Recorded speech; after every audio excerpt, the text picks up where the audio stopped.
Hey guys, welcome back to my channel.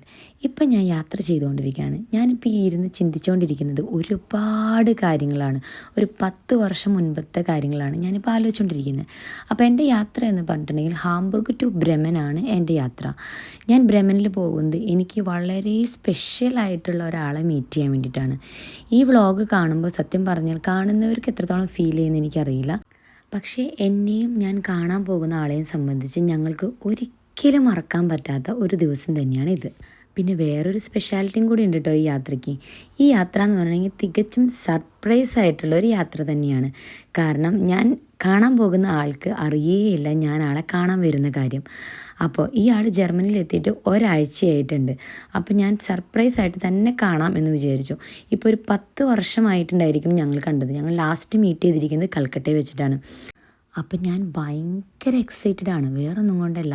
എന്തായിരിക്കും ആളുടെ reaction എന്ന് കാണാനാണ് ഞാൻ ശരിക്കും എക്സൈറ്റഡ് ആണ്. അപ്പോൾ ഞാൻ ഇപ്പോൾ ബ്രെമനിലെത്തി. ബ്രെമൻ ബാൻഹോഫിൽ ഞാൻ ഇവിടെ നിന്നൊരു 1 ഡേ ടിക്കറ്റ് എടുക്കാൻ വേണ്ടിയിട്ട് നടക്കുവാണ്. എനിക്കല്ല, ഞാൻ കാണാൻ പോകുന്ന ആൾക്ക് വേണ്ടിയിട്ടാണ്. അങ്ങനെ ഞാൻ അവിടെ നിന്ന് ഫ്ലവറെല്ലാം വാങ്ങിച്ചു. പറഞ്ഞറിയിക്കാൻ പറ്റാത്ത അത്രയ്ക്കും എക്സൈറ്റ്മെൻറ്റിലാണ് ഞാൻ. അപ്പോൾ ഇതാണ് ബ്രെമൻ ഹൗബാൻഹോഫ്. അപ്പോൾ ഇവിടെ നിന്ന് നമുക്ക് ഒരു ബസ് എടുക്കണം. ഇവിടെ നിന്ന് ഒരു ബസ് എടുത്തു കഴിഞ്ഞാലാണ് ആൾ താമസിക്കുന്ന സ്ഥലത്തേക്ക് നമുക്ക് എത്താൻ പറ്റും. എനിക്ക് തോന്നുന്നു ഇവിടെ നിന്ന് ഒരു 6 മിനിറ്റിൻ്റെ വഴിയേ ഉള്ളൂ ഇവിടുന്ന്. അപ്പോൾ ഇപ്പം നിങ്ങൾ കണ്ടുകൊണ്ടിരിക്കുന്നതാണ് ഇവിടുത്തെ ഒരു ട്രാമാണത്. ഇലക്ട്രിക്കിൽ ഓടുന്ന ഒരു ട്രെയിനാണത്. ഈ സാധാരണ നമ്മുടെ ബസ്സൊക്കെ ഓടുന്ന പോലെ തന്നെയാണ് അത് ഓടുന്നത്. അപ്പോൾ അതാ നമ്മൾ എത്തിക്കഴിഞ്ഞ് നമ്മൾ വെയിറ്റിംഗ് ആണ് ആളെ കാണാൻ വേണ്ടിയിട്ട്.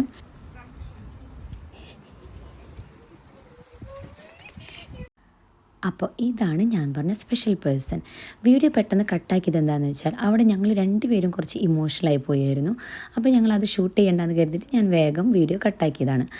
ഇതാണ് സബീന ചേച്ചി. സബീന ചേച്ചി എന്ന് പറഞ്ഞാൽ ഞാൻ ചേച്ചീനെ പരിചയപ്പെടുന്നത് എൻ്റെ സീനിയറായിട്ടാണെങ്കിലും അതിനുശേഷം അവിടെ ഉണ്ടായിരുന്ന നാളുകളിൽ എൻ്റെ കോളേജ് ലൈഫിലെ സന്തോഷങ്ങളിലും ദുഃഖങ്ങളിലും എല്ലാത്തിലും എൻ്റെ കൂടെ കട്ടയ്ക്കായിട്ട് ഒരു ചേച്ചിയെ പോലെ, അല്ലെങ്കിൽ എൻ്റെ ഒരു ബെസ്റ്റ് ഫ്രണ്ടിനെ പോലെ എൻ്റെ കൂടെ എല്ലാത്തിനും എൻ്റെ കൂടെ ഉണ്ടായിരുന്ന ഒരാളാണ് സബീന ചേച്ചി.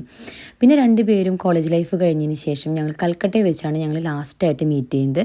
ഞങ്ങൾ 2 പേരും അവിടെ വർക്ക് ചെയ്തിരുന്ന സമയത്ത്. അതിനുശേഷം പിന്നെ ഞങ്ങൾ കണ്ടിട്ടേ ഇല്ല. നേരിട്ട് ഞങ്ങൾ കാണാറില്ലെങ്കിലും ഞങ്ങൾ തമ്മിൽ കോണ്ടാക്ട്സ് എല്ലാം ഉണ്ടായിരുന്നു. അങ്ങനെ ഞാൻ ചേച്ചീനെയും പോക്കി ഞാൻ നേരെ സിറ്റിയിലേക്ക് വന്നു. അങ്ങനെ ഞങ്ങൾ കുറച്ച് സിറ്റി ടൂറെല്ലാം നടത്തി. ചേച്ചിനെ ഞാൻ ബ്രെമൻ സിറ്റി എല്ലാം കാണിച്ചു. ചേച്ചിയാണെങ്കിൽ വന്നിട്ട് 1 വീക്കായിട്ട് ഇവിടെ സിറ്റിയിലൊന്നും ഇറങ്ങിയിട്ടുണ്ടായിരുന്നില്ല. പിന്നെ ഞങ്ങളൊരു ഇന്ത്യ റെസ്റ്റോറൻറ്റിൽ പോയിട്ട് ഞങ്ങൾ മാത്രമേ ഉണ്ടായിരുന്നുള്ളൂ. അവിടെ പോയി ഞങ്ങൾ ഫുഡ് കഴിച്ചു. ചേച്ചിനെ ഞാൻ തിരിച്ച് ചേച്ചിയെ അവിടെ തന്നെ കൊണ്ടുവന്നാക്കി. അങ്ങനെ ഞാൻ തിരിച്ച് നേരെ വീട്ടിലേക്ക് പോയി. അപ്പോൾ ഈ ഒരു ദിവസം ഞങ്ങൾക്ക് 2 പേർക്കും ഒരിക്കലും മറക്കാൻ പറ്റില്ല. അപ്പോൾ ബൈ ബൈ.